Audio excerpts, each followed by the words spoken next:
Welcome to Critical Role Demystified. I'm Mike, and this is the series where we break down the lessons we can learn, as DMs and as players, from episodes of Critical Role.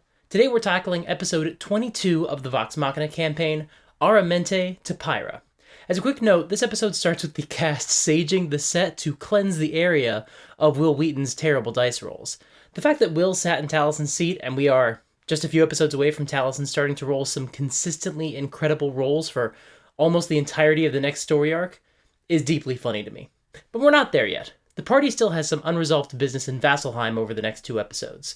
We also don't have Sam Riegel in this episode due to a family conflict. Also of note, Orion is wearing a wrist-mounted flamethrower. Now, I mentioned this in my first Tiberius video, and some folks said that I was essentially overreacting. Something like this would be full of flash paper. It's the kind of thing magicians wear.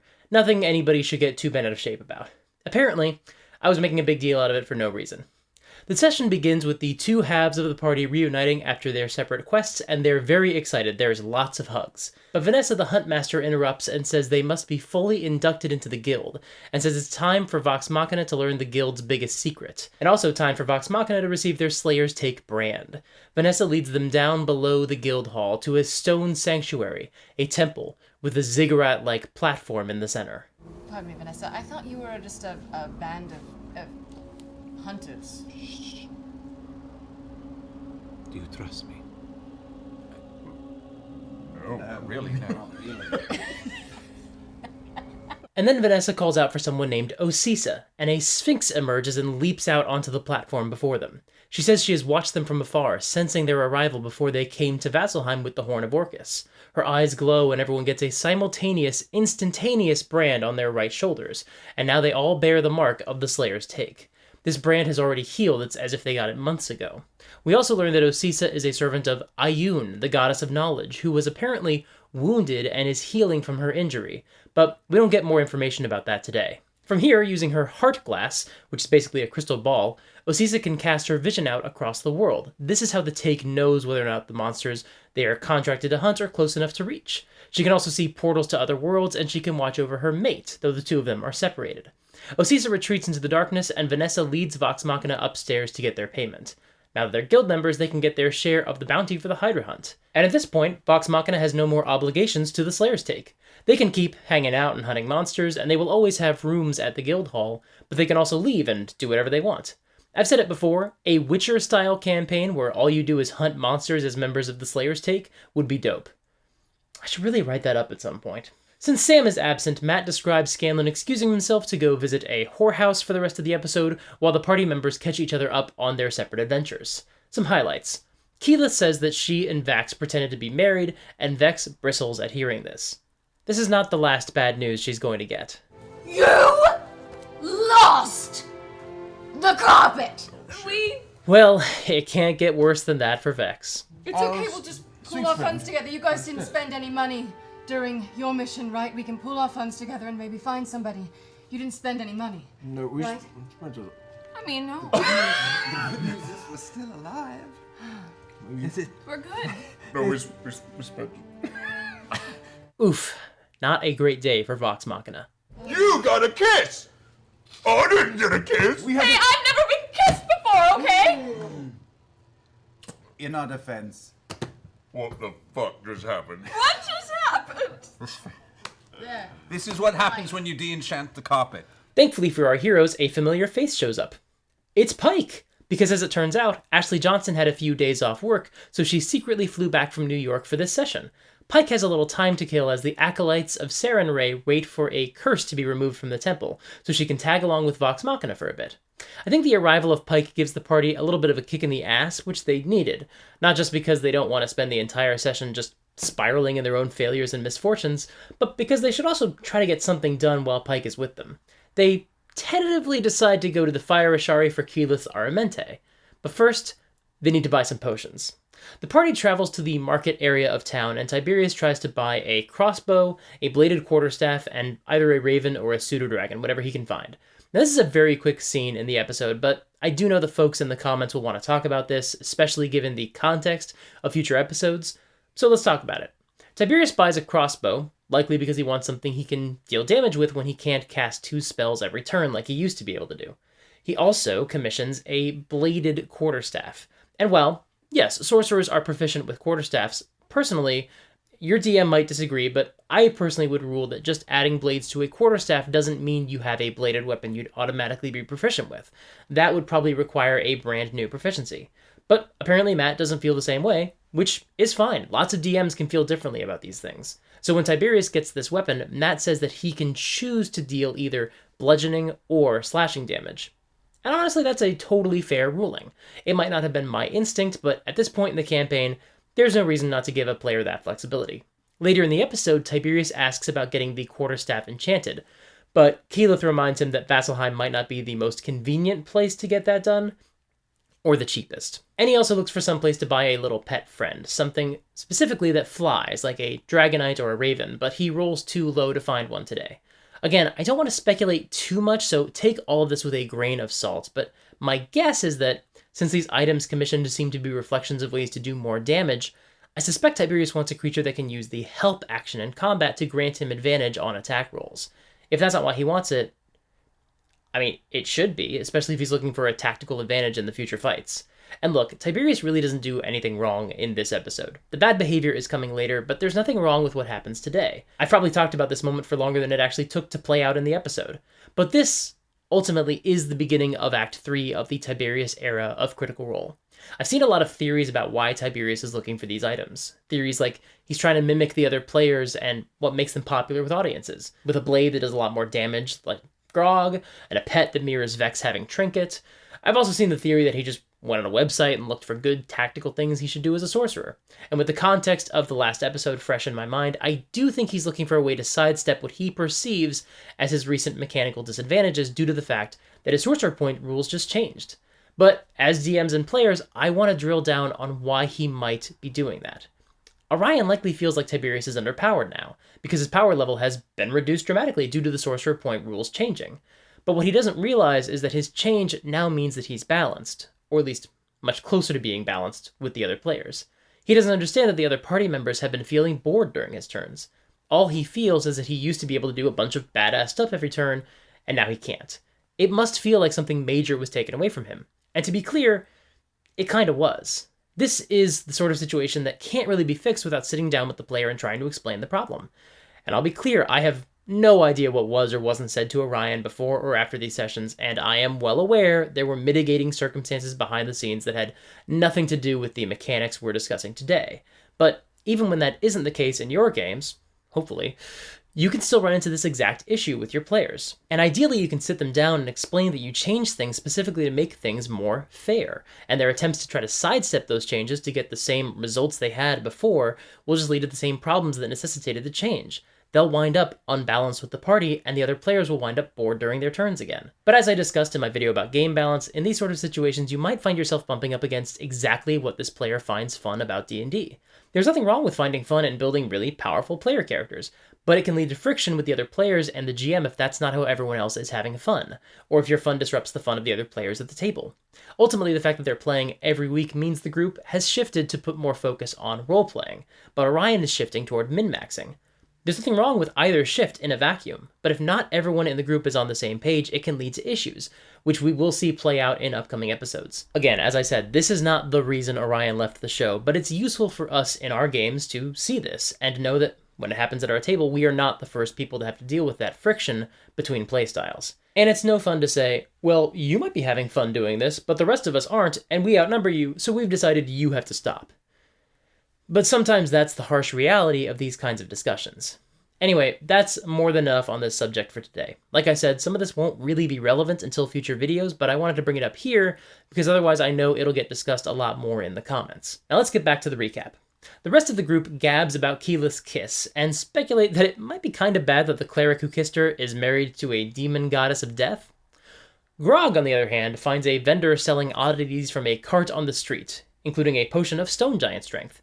Although Matt presents it with more of an in-world description, which I always appreciate. This, I have been told, has been crafted from and distilled from the blood of many a tyrant like stone giants in the far-off mountains of the Conterlands. This, when swallowed, should imbibe you with the strength of 1,000 men. 1,000? That's just above, like, 4? Sort of. I always really like it when these things are described in more vague, evocative, and arguably realistic terms, rather than every NPC using the exact same language for magical items. It just makes the world of the game feel more like a world and less like a game. Of course, then we get a moment where Grog, basically on his own and with an intelligence of 6, has to haggle for something. And I'm going to play this clip for a little bit longer than usual because I want to show you how exceptional Travis is at playing into his character and his intelligence. Also, poor Laura, who cares so much about their character's money and making smart deals, has been watching the party spend gold willy-nilly, is basically trying to will Grog to make the right choice while being respectful that this is his scene and she's not there to step in. Also, Percy is with Grog, but Taliesin is also giving Grog the space to play the scene the way he wants to. This, to me, represents the direction Critical Role is going. We have 14 dragon teeth. We have... Don't tell him all the numbers. You're not there. 4 cups of blood. That is probably more like a gel right now. Several pounds of scales and maybe a few claws. I'd have to look. There's so many. How about this? For direct trade, no coin exchange necessary. All 14 of your dragon's teeth. And perhaps 2 of those blood vials.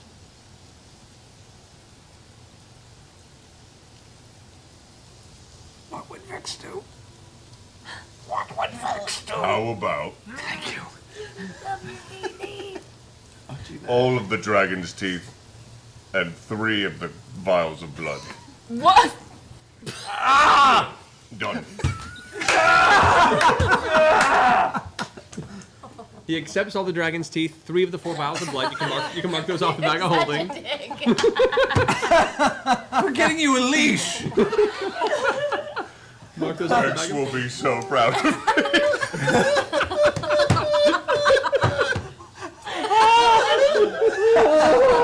Goodbye.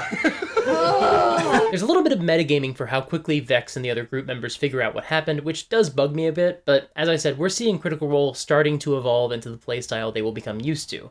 There are some growing pains because of that, and they don't always get it right this early in the run. Anyway, Vex gets super drunk because everyone is spending all of their money. Keyleth explains to the group that the Ashari used to be one tribe, but after some sort of sundering they don't really remember the details of, they separated to protect places where the elemental planes blur with the material plane. The Fire Ashari protect a portal to the plane of fire, the Air Ashari protect a portal to the plane of air, and so on. The party rests for the night, and Grog's beard is starting to come in thicker and darker. In the morning, Tiberius finds a vendor selling animals and buys a sickly pseudo-dragon which he nicknames Lockheed, which is an X-Men reference, though the dragon in the comics was actually named after the airplane company. They try to get some more specific directions toward the Fire Ashari and meet an amateur cartographer that Matt has to make up on the fly. So, Stay on the road. okay, stay on the road. Stay on the road. Do you Stay on the actually road. have a map that we could use? This is not done. No? And I need to finish it. Okay. Before I can give it to a printer to make more. What's your name? Tyriok. Tyriok. I'm a... Matthew, we've been doing this for 3 years and you still fucking blow me away. Game after game. Wait, what happens if you don't stay on the road?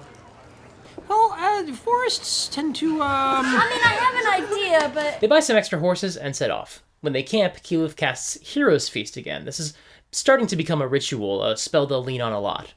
Also, Orion's wrist-mounted flamethrower flies off his hand and bounces off Marisha's butt. He tries to explain that it happens all the time, but this doesn't make the party less anxious about it, so here's a lesson. If you have a prop or a totem for your character that seems to stress the other players out, don't bring it to the next session. As they approach the Fire Ashari's land, they all agree to trail behind Keyleth and defer to her to call the shots, and functionally treat her as the leader she's supposed to be learning how to be on her AraMente. As they journey up the mountain, a boulder gets cast down at them as some two-headed giants appear at the top of the ridge. In the books, these are called Ettins. The party opts to just keep running rather than stay and face these giants. When they reach the next area of the valley, a bunch of rough-looking stone walls spring up around them and trap them in place. Then, one of the Ashari melts through it to peer in and ask their business. Keyleth speaks for them, and they gain access to Pyrah, the home of the Fire Ashari. They meet with Serkonos, the flame speaker of Pyrah and the leader of the Fire Ashari. Here we learn that Keyleth's mother, Villia, did complete the fire trials, as well as the earth trials. So whatever happened to her happened sometime after her first 2 stops on her AraMente. But she was only here 10 years ago, and she left Zephyra close to 20 years ago. Her AraMente seemed to be taking a long time. We also learned that Keyleth has had a vision of her own death.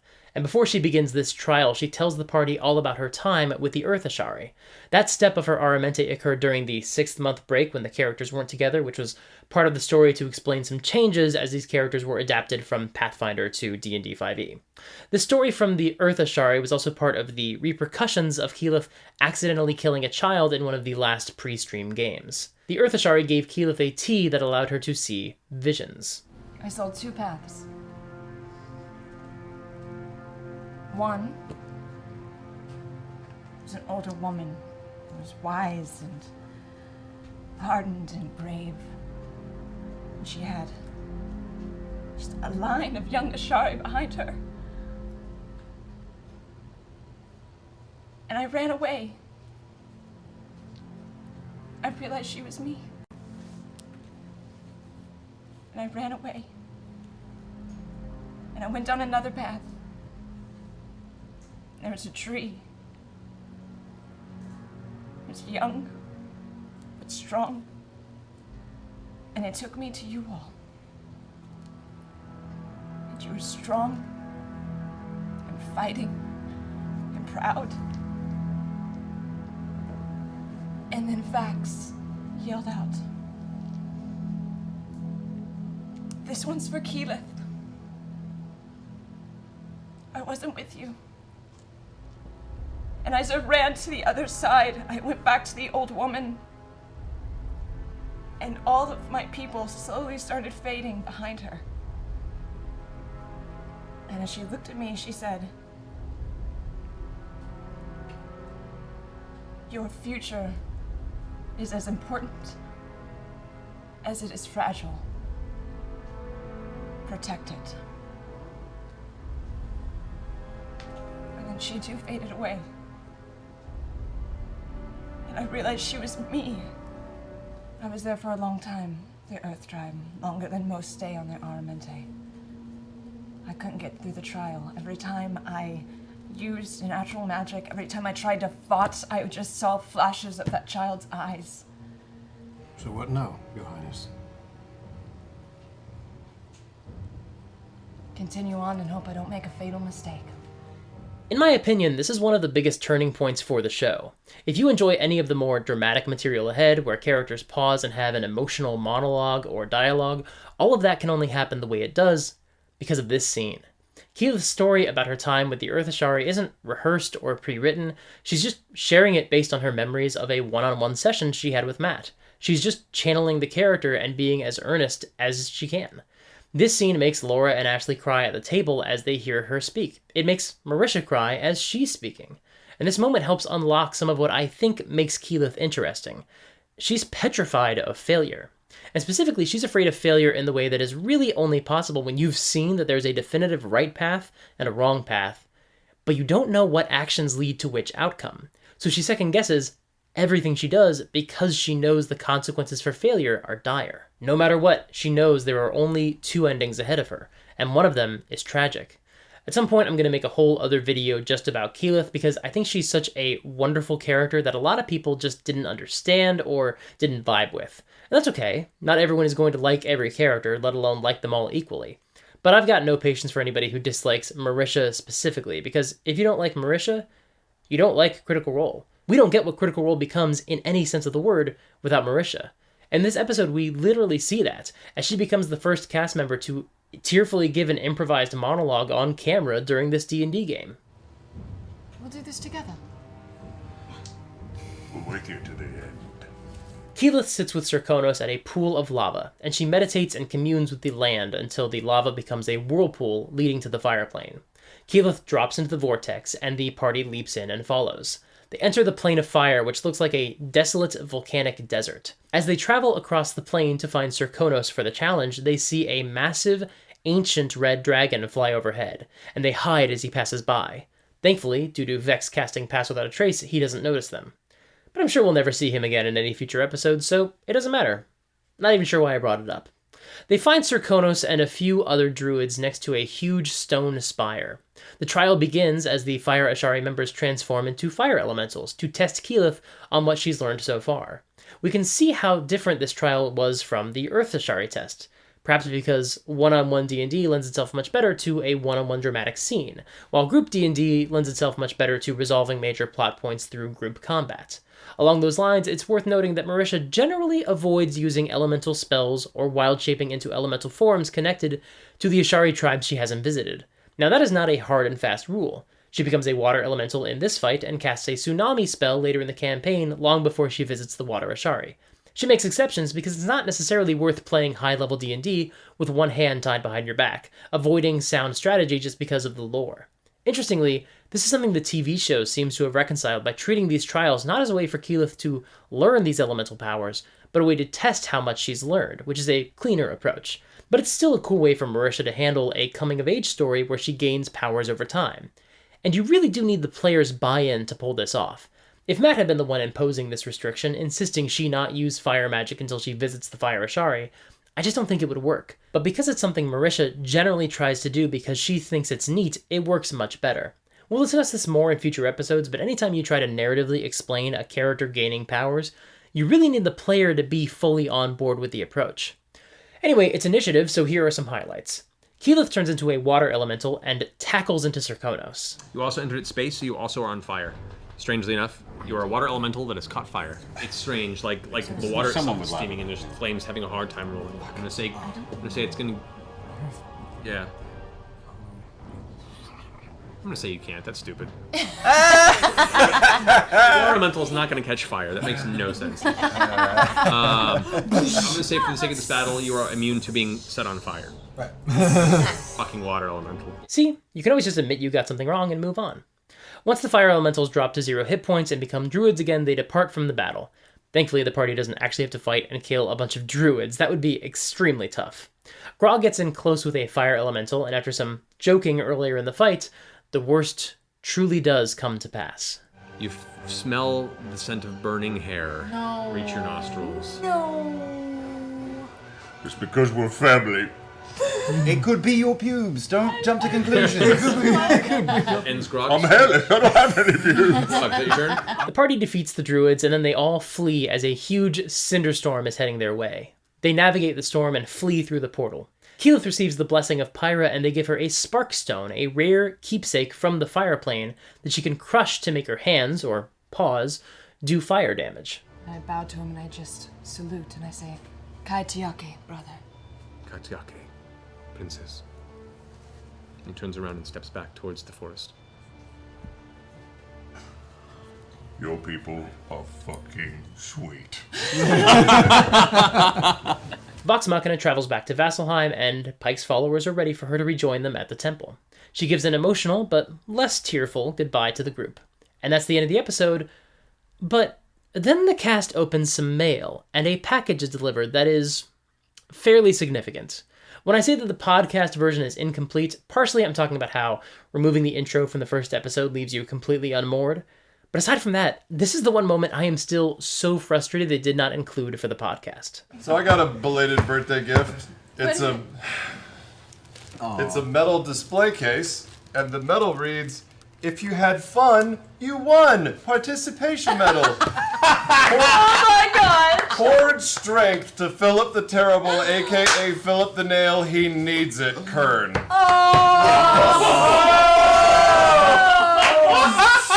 of a bitch! Nicely done. Like even a suspended supply. That's amazing. Display case. Phenomenal. Let's have it. Let's That's put it amazing. in there. I'm gonna have to say, Amazing. I'm gonna have to make a DM decision here. That's canon. Yeah. That is the most amazing. That's incredible. That is Grog. As Grog and his allies find their way back to the Slayer's Take Guild Hall, word of your travels have come around to the fact where Kern has sent a gift that awaits you. Oh my David God, you had fun. David You won. Peterson. That's amazing, David. That is fantastic. In Canada, Peterson. David. Canada's not far enough away, buddy. I'm coming. Oh my god, that's so good. Son of a bitch. It comes with a ribbon.